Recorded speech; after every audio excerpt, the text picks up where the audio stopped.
He walked out of the hospital clutching a plastic bag. Inside, 2 pairs of underpants, a used toothbrush, and a holy pair of socks. This was how the medical staff bid him farewell, with awkward smiles and pats on the back, as if to say, "Now it's up to you." But he wasn't entirely sure where to go. The world outside was colder than he remembered. Not just due to the biting late afternoon wind, but because, beyond those glass doors, no one awaited him. Absolutely no one. Not his daughter. Not a driver. Not a living soul. His name was Alindo, 75 years old. A quiet retiree who, before his illness, lived in a modest little house with a narrow veranda and floors worn smooth by time. A place that always smelled of freshly brewed coffee and day-old bread. But there, on the hospital pavement, Alindo was no longer the master of his domain. He was just another man with labored breaths, his body gaunt from months of cancer treatment, and a question that throbbed more than any physical pain. Where is my daughter? He tried to use the public phone, but he didn't have a single coin. He asked for help from a young man passing by with earbuds in, but all he received was an indifferent glance and a change of course. He attempted to re-enter the hospital to ask for directions, but he was no longer a patient. He was no longer a priority. Outside, he stood still for a few minutes, staring at the passing cars. Each headlight was a flicker of hope, igniting and then extinguishing far too quickly. The sun was beginning to set, painting the sky a burnt orange, and with it came the truth Alindo had been slow to accept. No one was coming to pick him up. Before his admission, it was his daughter who managed everything. She handled the bills, the medications, the groceries. "She's my rock," he'd tell the nurses. But after nearly 5 months in hospital, with no news, no visits, not even a letter, his heart was beginning to grasp what his mind insisted on denying. She had abandoned him. He walked to the bus stop. Not to go anywhere in particular. He no longer even knew where his home was, or if it was still his. He sat down on the hard metal bench and remained there, observing the hurried faces, the honking horns, the world spinning around him while he felt frozen. In time. And it was there, on that bus stop bench, that a younger gentleman, wearing a cap and carrying a backpack, struck up a conversation. "G'day, Grandpa. Who are you waiting for?" Alindo offered an awkward smile. That crooked grin, more out of embarrassment than friendliness. He replied, "Nobody. I suppose I'm waiting to understand what happened." The young man seemed taken aback and bid farewell. But that sentence lingered in the air, heavy. He himself didn't understand. The last memory he had before being hospitalized was of his daughter, Larissa, holding his hand and promising to take care of everything. That he shouldn't worry, that everything would be all right. She was his legal guardian, signing on his behalf, managing his pension, his documents, the house. And he trusted her as he trusted his own heart. After all, she was his only child, raised with sacrifice, alone, since her mother passed away. The greatest love of his life. The reason for everything. But now, with weary feet, a rumbling stomach, and an empty soul, he felt that this love had been trampled upon. With each slow step along the footpath, Alindo realized he had nowhere to go. He decided to head to the address of the house where he lived, but upon arriving, he saw the gate padlocked with a new padlock and a "for sale" sign on the wall. In the backyard, the plants he himself tended were dry. The windows were shut, and the curtains his wife had sewn were no longer there. There, at the gate of the house he had built with his own hands, Alindo wept for the first time since leaving the hospital. Not that loud, desperate crying, but that muffled weeping, from someone holding back so much that when it finally escaped, it felt as though their soul was silently shattering. He leaned against the wall, sliding down until he sat on the footpath. Like someone giving up. Like someone realizing they had lost. The neighbor across the street, Mr. Alciu, recognized him and approached. He was surprised. "Alindo? Good heavens, man, what happened? Why are you like this?" Alindo looked him in the eye and replied in a low voice, "I think I was deceived by the one I loved most." And then he recounted. He told how he discovered, while still in the hospital, from a nurse, that his daughter hadn't been seen for months. He recounted how he tried to call, how the social worker said she had vanished with everything. He recounted how he discovered there was a loan of 150,000 reais in his name. That the bank stated he was responsible. That his daughter, as legal guardian, had withdrawn everything and disappeared with a boy no one knew. Su Alciu's eyes widened, his hand flew to his mouth, and he fell silent. Because, Sometimes there are no words. Alindo spent that night on the footpath outside his own home. He used the small bag as a pillow and covered himself with the old woolen coat he'd worn since the hospital. He slept poorly. He would wake to the glare of car headlights, to the chill on his back, to the sound of barking dogs. But more than anything, he woke to the crushing realization that his life was over. And worse still, that no one had noticed. The next morning, his eyes swollen, he made a decision. He would search no longer. Not for help, not for an explanation, not for justice. He would let time take its course. And he started walking. Aimlessly. Just the small bag in his hand and silence in his chest. Thus a new Alindo was born. One the world didn't see, but one the world needed to know. Alindo didn't disappear from the world. It was the world that stopped seeing him. In the days following that night on the footpath, he began to wander aimlessly through the city streets. A gentleman with a tired face, clothes that hung too loosely, an unshaven beard, and dragging steps. No one knew where he came from, and few cared to know where he was going. He was just another among the many invisible souls scattered across street corners, pavements, park benches, and shop awnings.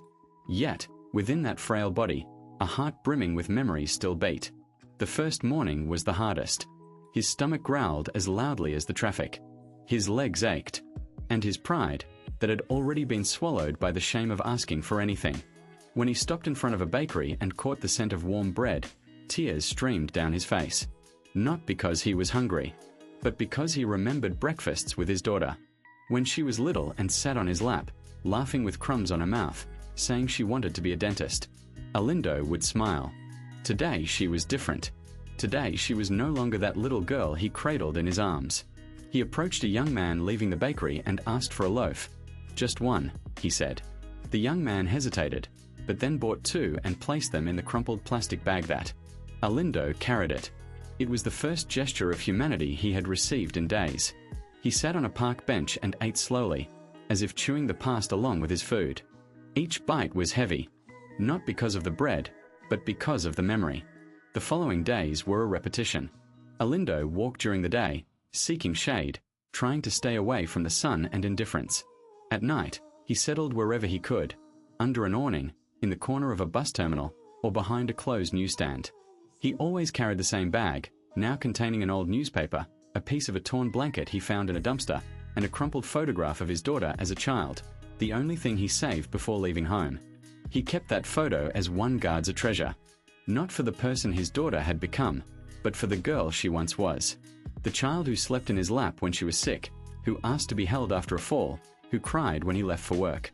That little girl still lived in Alindo's mind, and perhaps that was why it was so hard to hate her. He felt no anger. He felt grief. A living grief, a sorrow for someone who is still here but has died inside. One day, in the city centre, a woman distributed soup to the homeless. Alindo hesitated to approach. There was still a trace of shame within him, that old pride of someone who had worked his entire life as a bricklayer, who had never needed to ask anyone for anything. But hunger spoke louder. He accepted the bowl. He ate in silence. The woman, with her hair tied back and kind eyes, asked, "Do you live around here?" He replied, "Today, I live wherever the night lets me." She smiled sadly. She touched his shoulder and said, "God bless you, sir." That touch was more important than the bowl. Human contact. The feeling that someone, for a moment, saw him. He stayed there, longer than he should have, just observing. He saw others like him. Some younger, some older. Some quiet, others shouting. Each with a story no one wanted to hear. And there, amidst that silent crowd, Alindo realized he was now part of a new family. That of the invisible. Sometimes, walking through the streets, he would pass by schools. He would watch children playing. He felt time rewind. He remembered his daughter as a child. Blue uniform, running to hug him when he came to pick her up. He remembered simple birthday parties, with cake from a mix and cheap soft drink. She always said he was the best dad in the world. And he believed it. He gave himself over to it. He lived for her. He worked extra hours for her. He never had luxuries, but he never let love be lacking. But now, who was he? A number on a loan. A name in the credit bureau. A tax ID used as a shield for the escape of someone he loved more than himself. During a cold dawn, sheltering in the back of a closed shop, he woke up to the police siren. 2 officers approached him, flashlights in his face. "What are you doing here?" Alindo tried to explain. He showed the documents he still kept in his pocket, folded and dirty. He explained he wasn't stealing, just trying to sleep. The police hesitated. They saw in him not a criminal, but a tired old man. One of them, younger, offered him a lift to a shelter. Alindo accepted. The shelter was damp, crowded, noisy. Iron beds, a smell of mildew, silence broken by coughs and groans. But it was a roof. And at that moment, it was more than he could expect from life. He spent a few nights there. He started to hear the stories of the others. A man who lost everything in a fire. A woman abandoned by her husband. Young people kicked out of their homes, all with a void similar to his. But no one there had been betrayed by a child. That was still the open wound he hid beneath his skin. As the nights accumulated and the days all became the same, Alindo began to write. He used wrapping paper, bread bags, napkins. He wrote down thoughts, verses, loose snippets, fragments of memories that no longer fit in his chest. He wrote to not forget who he was. He wrote to not forget that he still existed. And it was in one of these writings, sitting on a bench at the bus station, that a lady approached and read over his shoulder. It was a passage that said, "A father's love doesn't end, but it can bleed without healing." She sat next to him and said, "Is this yours?" Alindo just nodded, saying nothing. She smiled tenderly. "You write beautifully. I'd like to hear this story." And he, with teary eyes, replied, "It's a story no one wanted to hear. Not even her." The woman who sat down. Beside him lived Dona Nida. 72 years old, a retired teacher, a widow, she resided in a remote neighborhood, and every day she passed by the bus station, bringing bread and hot tea to those who, like Alindo, slept there. But on that particular day, she didn't just hand over the bread, she stopped. She listened. And that was what made all the difference. They sat on the bus station bench for nearly 2 hours. Alindo recounted everything. About the cancer, about his daughter, about the loan, about selling the house, about the moment he left the hospital and the world had vanished. He no longer wept as he had before. His tears now flowed silently, steadily, without desperation. They were the tears of someone who had accepted pain as an intrinsic part of their being. Dona Nida listened, her eyes welling up, without interrupting. She simply placed her hand on his shoulder from time to time, as if to say, "I'm here, you can continue." When he finished, she remained in silence. She took a deep breath. Then she said, "Alindo, you still have much to teach." He managed a weak smile. "Teach what?" "How to lose everything." She shook her head. "No. Teach how to survive even after losing everything." That phrase resonated. Alindo spent the night contemplating it. Perhaps that was it. Perhaps he had managed to stay on his feet, even without solid ground, because there was still something left to accomplish. Something he himself didn't understand, but which time would reveal. The following morning, Dona Nida returned. She brought bread, milk, and a new notebook with a navy blue cover. She placed it in his hands and said, "Right here. Everything. Without fear." He gazed at the notebook for a few seconds, as if it were a key, as if that simple object unlocked a door he hadn't even realized still existed. He thanked her with a silent handshake and promised he would write. Gradually, the pages began to fill. With stories, thoughts, memories.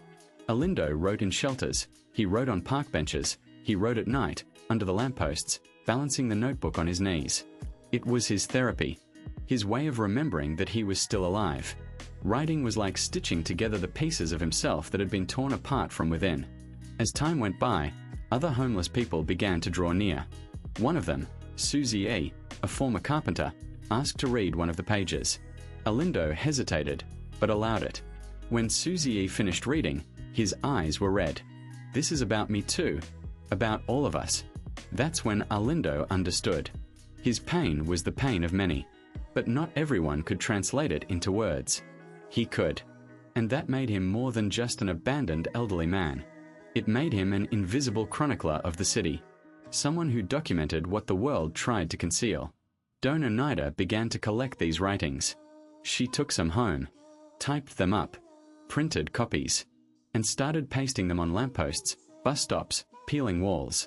Small excerpts from Alindo's texts, signed from the old man in the square. And something unexpected began to happen. People stopped to read. They took photos, shared them on social media, and that invisible voice began to echo through the streets and across phone screens. One day, a well-dressed young man, a camera slung around his neck, appeared in the square where Alindo wrote. He sat beside him and said, "Are you the old man from the square?" Alindo gave a half smile. "Depends. If it's to arrest me, then no." The young man laughed. No. "I'm a journalist. Your writing ended up on an urban literature profile. Everyone wants to know who the author is. Would you grant me an interview?" Alindo's eyes widened. It had been a long time since anyone had wanted to hear what he had to say. "I'm nobody, young man. I just write so I don't go mad." "That's precisely why you are someone," replied the journalist. The interview took place right there, on the park bench. The camera trembled slightly, the sound wasn't perfect, but Alindo's words carried a force that needed no backdrop. He spoke of life, of abandonment, of his daughter, but he also spoke of forgiveness, of how pain can sculpt the soul, not just destroy it. The video was published on a local page. Within hours, it had spread. Comments, shares, messages of solidarity. People saying they cried, that they remembered their own fathers, that they wanted to hug him. But Alindo didn't know any of this. He didn't have a phone, he didn't have the internet, he had no way of seeing the impact his pain was having. Until Dona Nida appeared a few days later with a borrowed tablet. She showed him the video. She showed him the comments. Alindo watched in silence. When it was over, he said, "I was never good with words.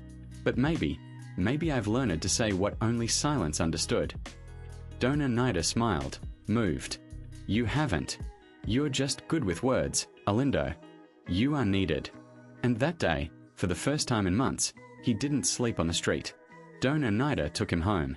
A small room, with a simple bed and a clean blanket. A hot shower. A home-cooked meal. The first home since his last hospitalization. The smell of rice and beans made him cry again. But these were different tears. They were of welcome, of human warmth, of a heart that was starting to feel that perhaps, just perhaps, it was still possible to start over.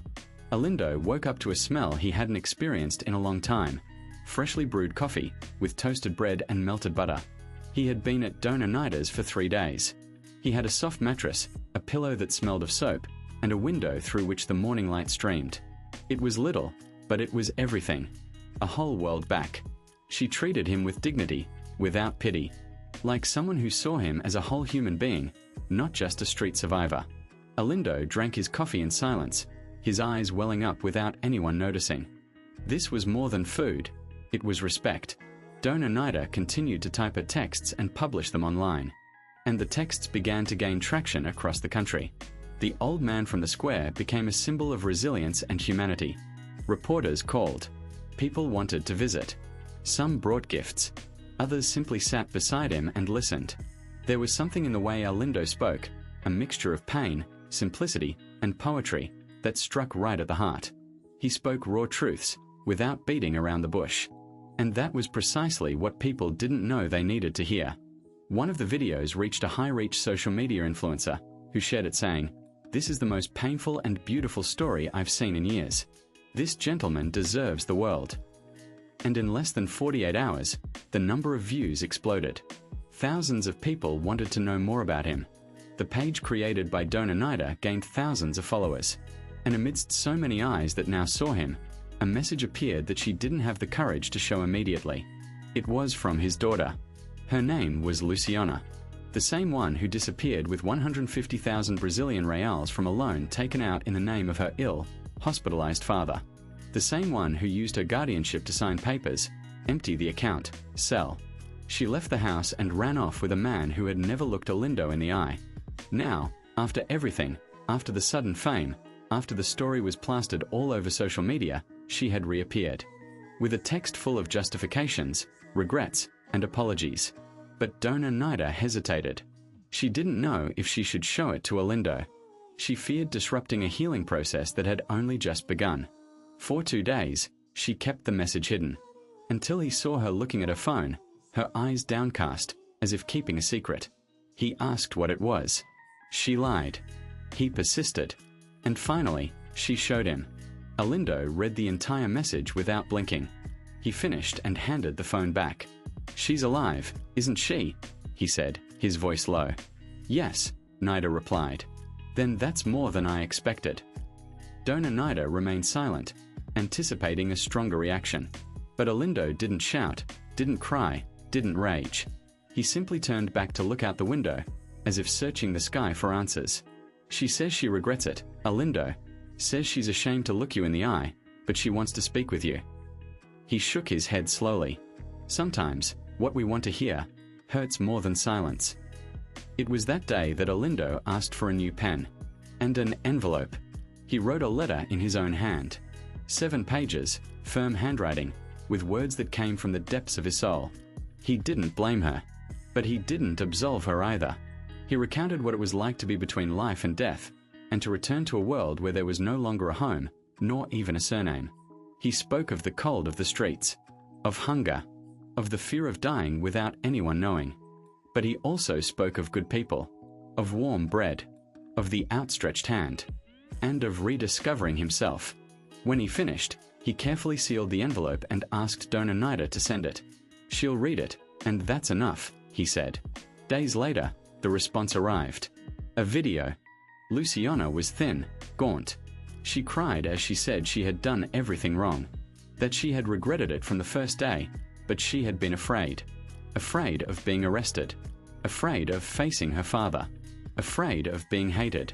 And that now, after seeing him speak to the world with so much truth and dignity, she understood that she needed to ask for forgiveness. Not for her, but for him. Alindo watched the entire video without looking away. When it finished, he let out a long, deep sigh and said, "Life is a road you can turn back on, but you don't always find the person waiting on the shoulder." He didn't reply immediately. He asked for time. He needed to understand if forgiveness was a step towards peace, or just another open wound. He spent nights writing, not texts for others, but for himself. Texts about fatherhood, abandonment, wounded love, and time. That time that doesn't heal everything, but teaches you to endure. Dona Nida read in silence, and saw that Alindo was no longer the same. The pain was still there, but now mixed with a timid hope.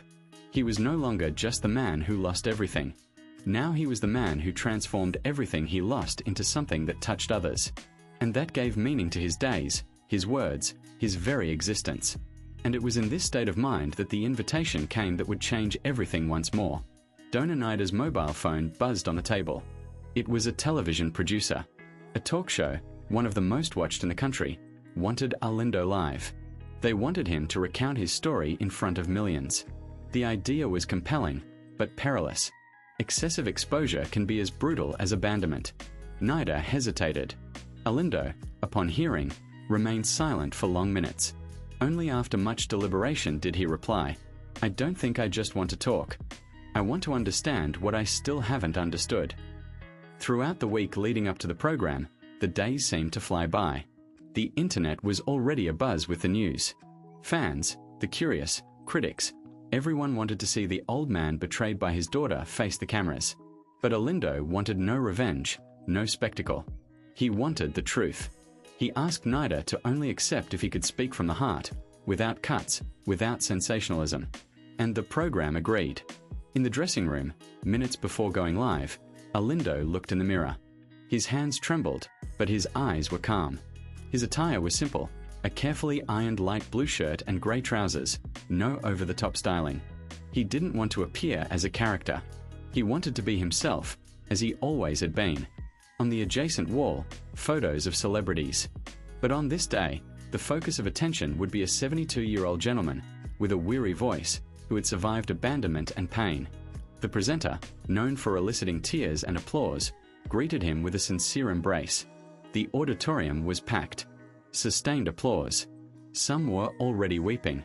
As Alindo settled into the armchair, the first question came like an arrow. What did you feel when you discovered your own daughter had taken everything while you were battling cancer? He took a deep breath. He ran a hand down his trousers. He looked at the audience and said, I felt that perhaps death would have been lighter, because dying in hospital is one thing, but dying while alive, when you return and no longer have a name, a home, or an embrace, that's different. Silence descended. Not a sound. Not a sigh. It was as if the entire country was listening with a heavy heart. He continued, but then I understood something. When all you have is yourself, you start to truly listen to yourself. And then, you find a strength you never knew existed. The presenter struggled to hold back tears. The audience gave a standing ovation. And then, she dropped the bombshell. Alindo, the production has located your daughter. She's here, backstage. She wants to ask for forgiveness. Will you agree to see her? Alindo froze. He swallowed hard. He looked at the floor for several long seconds. The auditorium held its breath. And then, with a firm voice, he replied, I didn't come here for revenge, nor for reconciliation. I came because my story isn't just mine. It belongs to many who suffer in silence. But, if she's there, she can come in. The studio audience collectively held their breath. Luciana entered. Visibly shaken, she walked slowly, her eyes welling up. The crowd was torn between anger and emotion. When she stopped before him, Alindo said nothing. He simply looked deep into her eyes. She fell to her knees. She was crying. She was asking for forgiveness. She said she was sorry. That she had been deceived. That she felt like trash.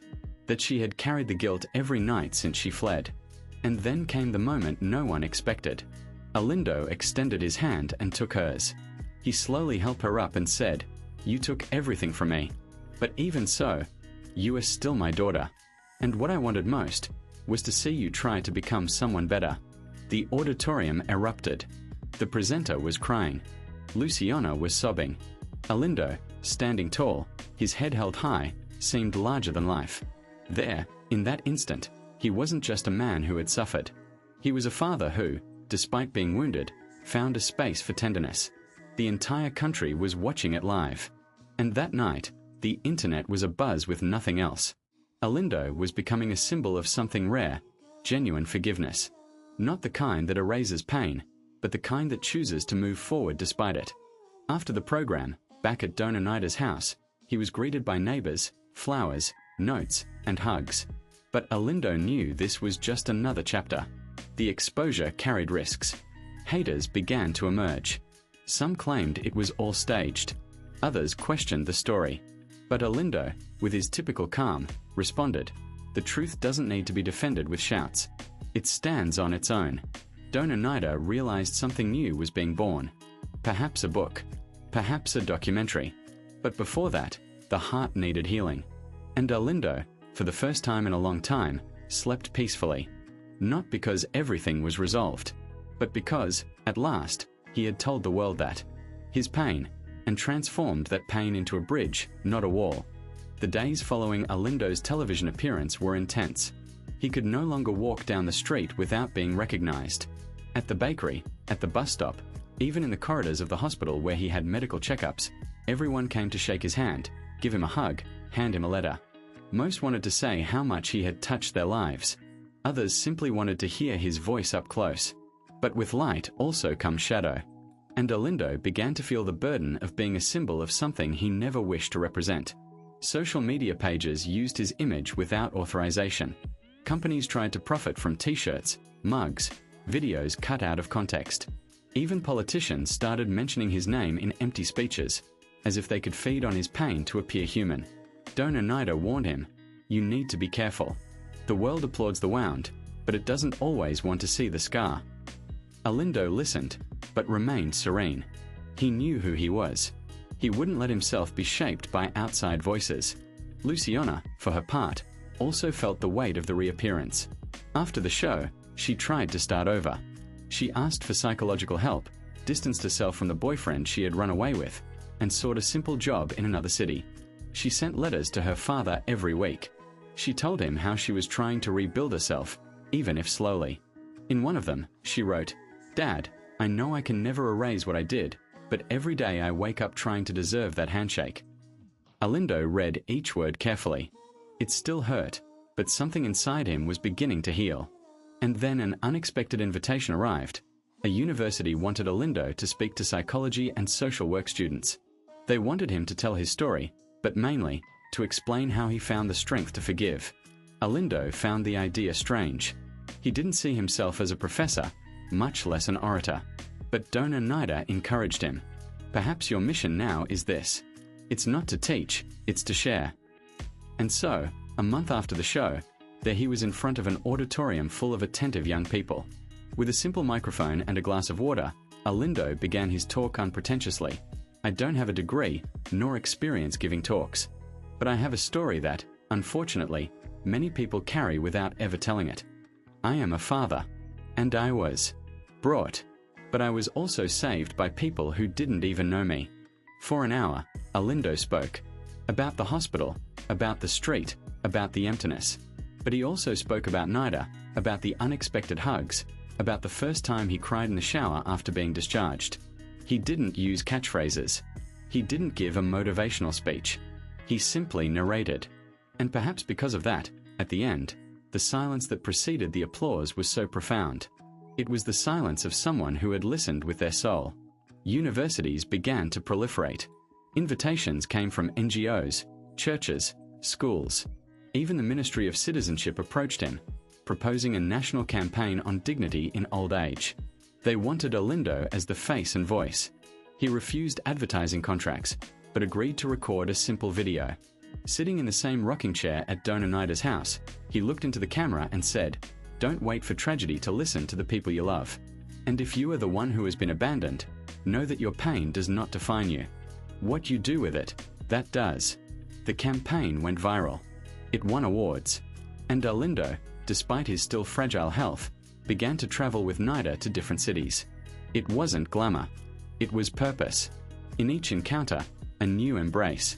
In each audience, a new echo of similar stories.